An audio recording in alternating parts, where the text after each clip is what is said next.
On a Saturday morning in August of 1985, at an estate auction in Lenawee County, Michigan, a man named Carl Dietrich made what everyone agreed was the most foolish purchase of the day.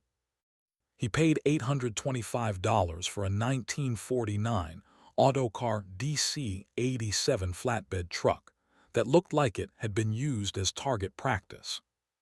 The truck sat at the back of the auction lot like a monument to mechanical failure. The frame was visibly bent. The flatbed was warped. The paint had oxidized to a color that wasn't quite gray and wasn't quite rust.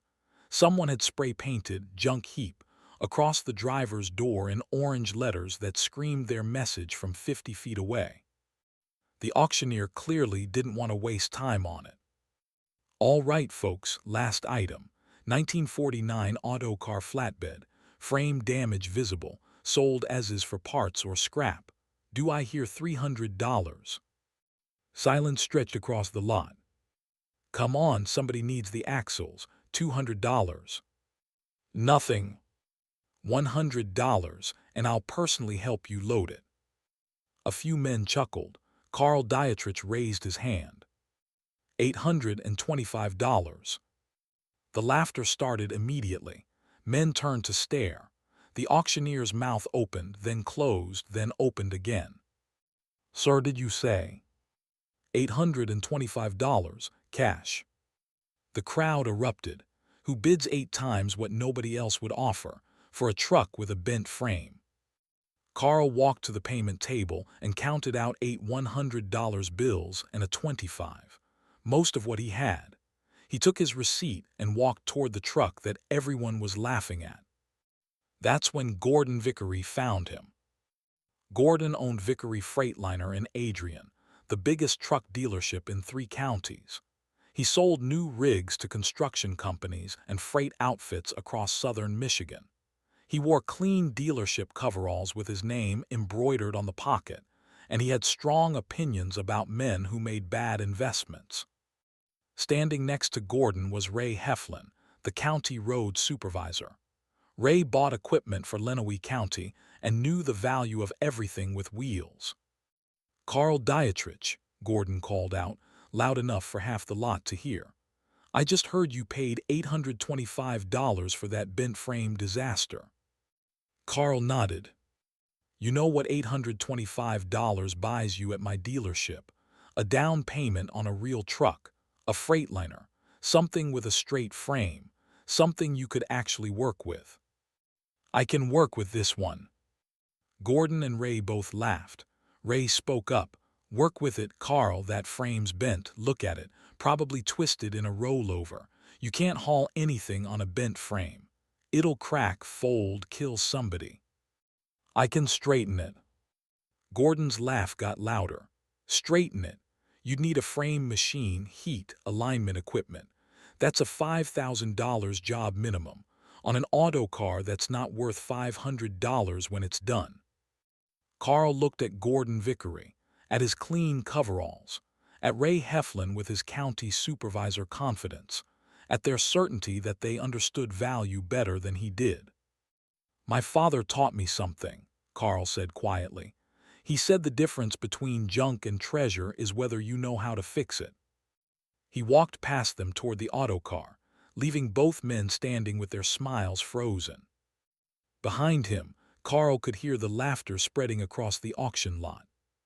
Let me tell you about Carl Dietrich, because understanding the man explains everything that happened next. Carl was born in 1924, the second son of a German immigrant metalworker in Detroit. His father, Otto Dietrich, had worked in the automotive plants during the Depression, then opened a small fabrication shop in 1938. Otto could weld, bend, heat treat, and shape metal into whatever a customer needed. Carl grew up in that shop. By the time he was 14, he could run a cutting torch. By 16, he could operate a hydraulic press. By 18, he was doing frame repairs on delivery trucks while his older brother was overseas fighting in Europe. When Otto died in 1967, Carl inherited the shop and a small hauling business Otto had started on the side. 2 trucks, Local roots, construction materials, and scrap metal mostly. Nothing glamorous, just steady work.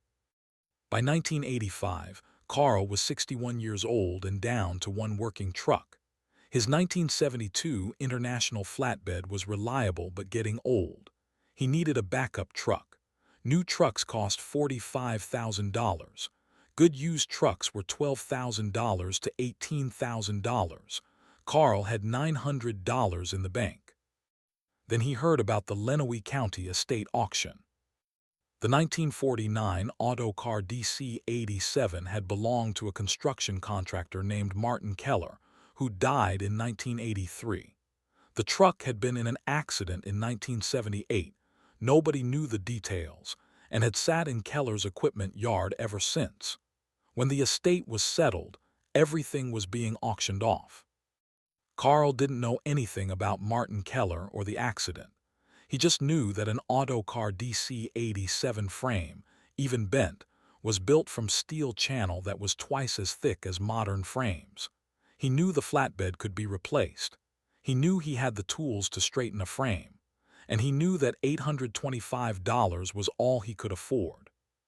What he didn't know was that Martin Keller had hidden something in that truck before the accident. Something welded into the frame itself. Something that had been sealed away for 7 years. But that discovery was 19 years away. First, Carl had to straighten the frame. Let me tell you about the first year, because that's when most men would have admitted they'd been wrong. Carl had the Autocar towed to his shop in Monroe.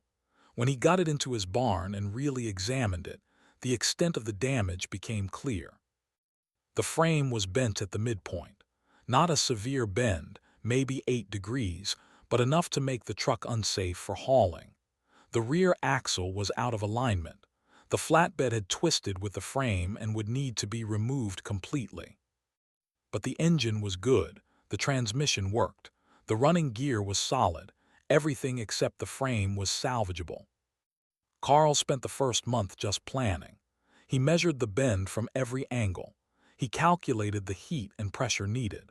He designed a jig system using railroad track sections and hydraulic jacks he'd accumulated over 40 years in the metal business. Then he began the work. Frame straightening is precise work. Too much heat and you weaken the steel. Too little and it won't move. The wrong pressure point and you create new stresses that will crack later. Carl had straightened hundreds of frames over the years, but never one this heavy, never one this old. He worked in the evenings after running loads during the day.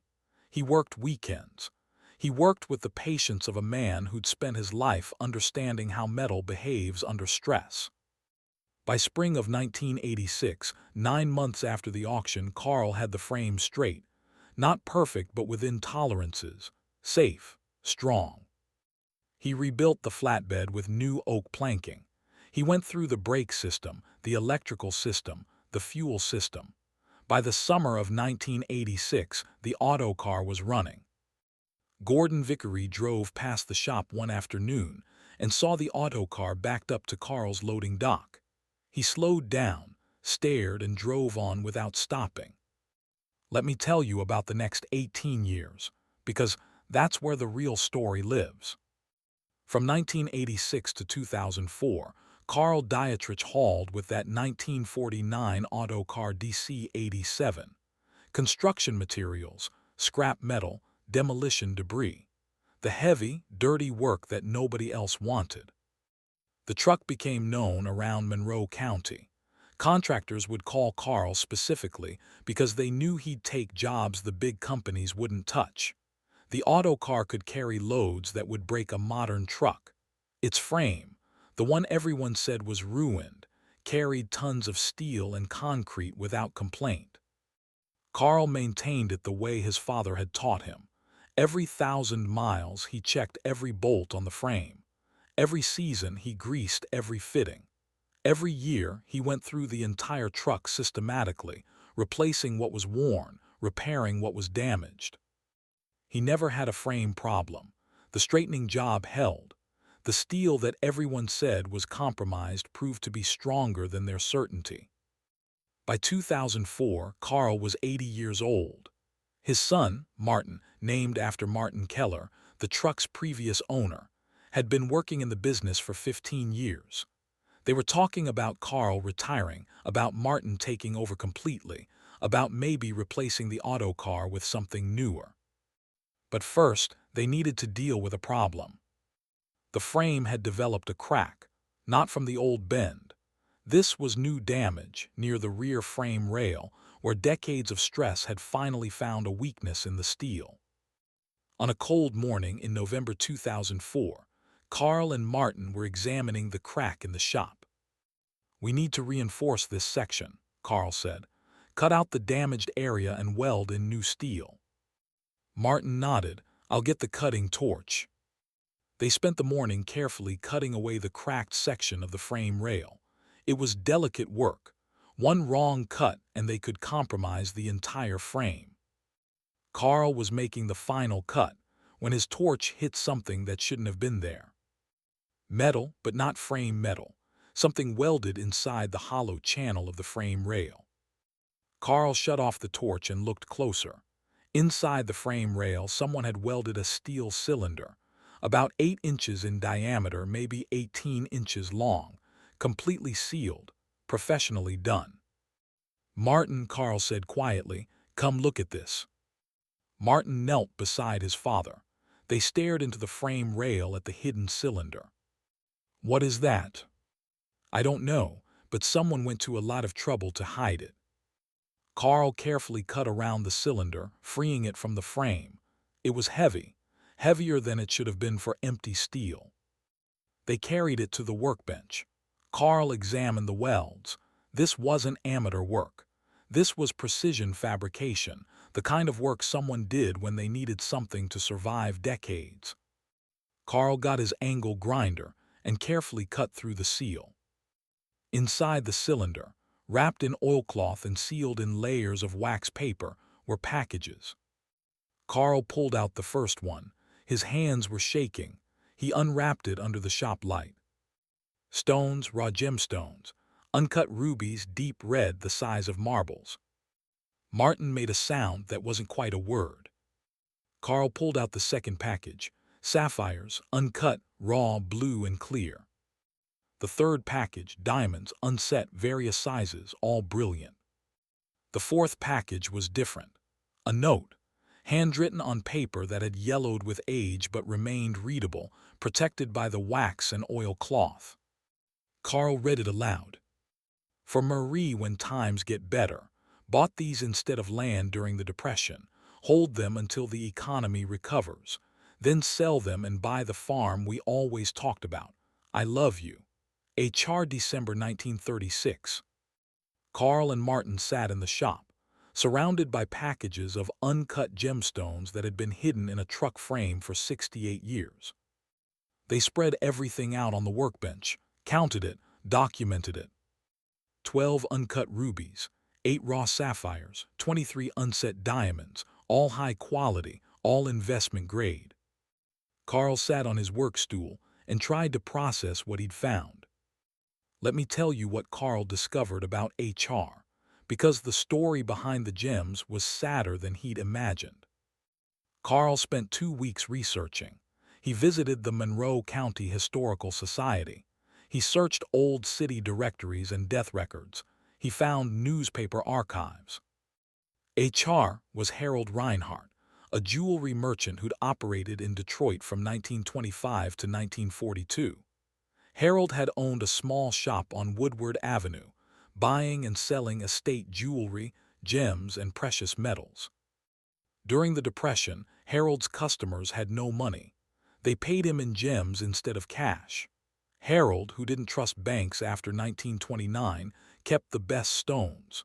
He planned to hold them until the economy recovered, then sell them and buy farmland outside Detroit. Harold had bought the Autocar in 1940 for his hauling business on the side. He'd hidden the gems in the frame in 1936, telling himself it was temporary storage. But the Depression dragged on. Then the war came. Harold kept waiting for the right time to tell his wife Marie about the hidden fortune.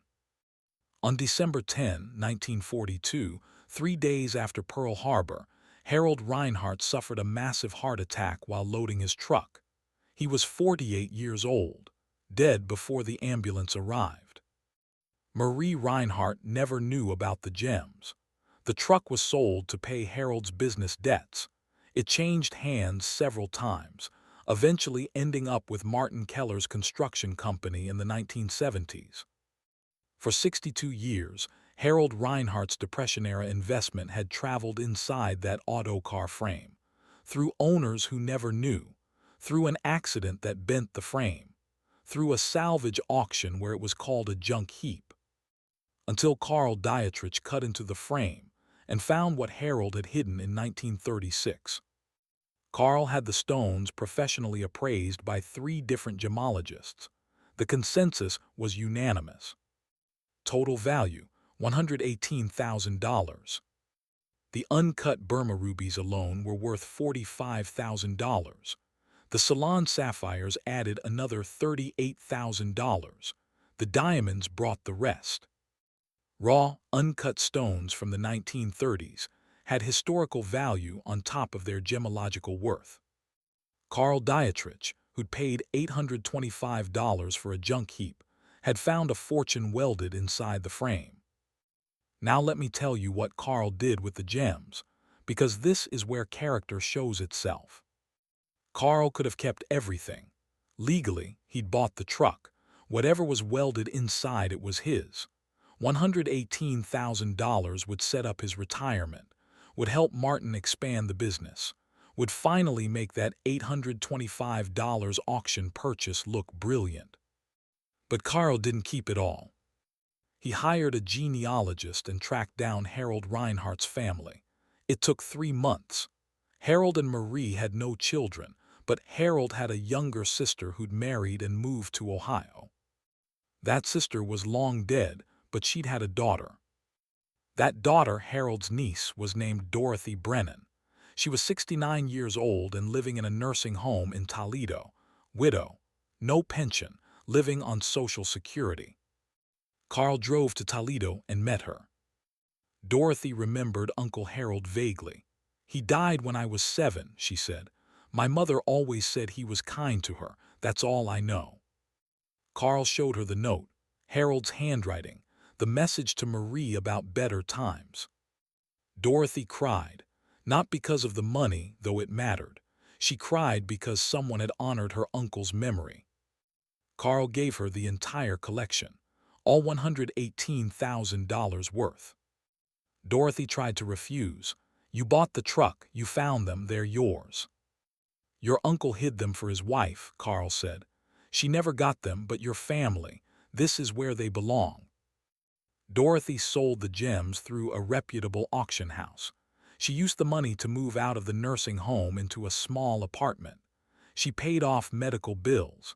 She set up a trust for her grandchildren's education.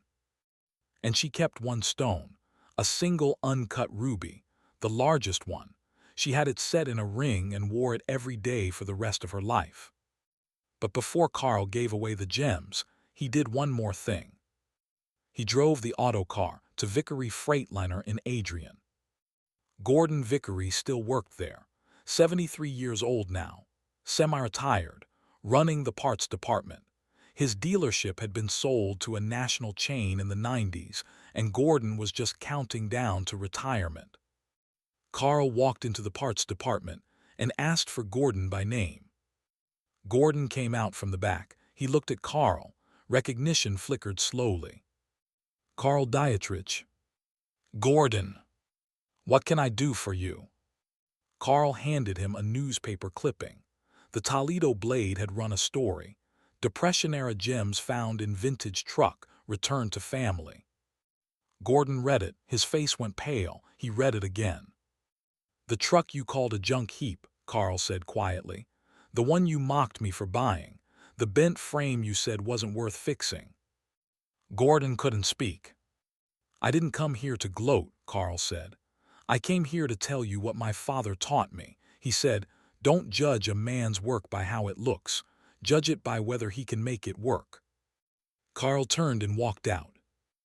Gordon Vickery stood in the parts department, holding the newspaper clipping, watching through the window as Carl climbed into the 1949 Autocar and drove away. Let me tell you about the years that followed, because the story doesn't end at the frame rail. The Autocar became something of a legend in Monroe County. Carl drove it until he was 85, finally retiring in 2009. Martin took over the business and kept the Autocar running. In 2010, the Michigan Transportation Museum asked to feature the truck in an exhibit about Depression-era commerce and hidden history.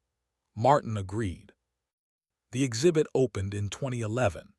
The centerpiece was the Autocar, restored to period-correct condition, parked next to a display case containing photographs of the gemstones, Harold Reinhardt's original note, and documentation of Carl's decision to return the fortune to Harold's family. The exhibit was titled, "The Junk Heap That Carried Hope, a Depression-Era Secret." Dorothy Brennan attended the opening. She was 76 years old, wearing the ruby ring. She gave a short speech about her Uncle Harold, about the Depression, about Carl Dietrich's honesty. "Uncle Harold hid these gems because he was afraid," Dorothy said. "Mr. Dietrich found them and gave them back because he was honest." The truck connected two acts of faith across 70 years. Gordon Vickery was there. He'd driven down from Adrian. He waited until the crowd thinned, then approached Carl. "Mr. Dietrich," Gordon said, "I owe you an apology. I should have given it 19 years ago, but I was too proud." Carl looked at him. "You were certain." "I was wrong. I called your truck a junk heap. I mocked you for buying it. And you proved me wrong every day for 19 years before you even found the gems." Carl shook his hand. "Certainty's easy, Gordon. Doing the work is hard. That truck taught me more than I taught anyone in 40 years of selling new ones." Carl Dietrich died in 2018 at the age of 94. His funeral was held at the same church where his father Otto's funeral had been held 51 years earlier. Martin Dietrich still owns the Autocar. The truck still runs. Martin fires it up once a month, drives it around Monroe, keeps it maintained exactly the way his father taught him. In 2022, a museum in Dearborn offered Martin $95,000 for the Autocar. Full restoration cost covered, permanent exhibit, climate control. Martin said no. "My father paid $825 for this truck when everyone called it a junk heap," Martin told them.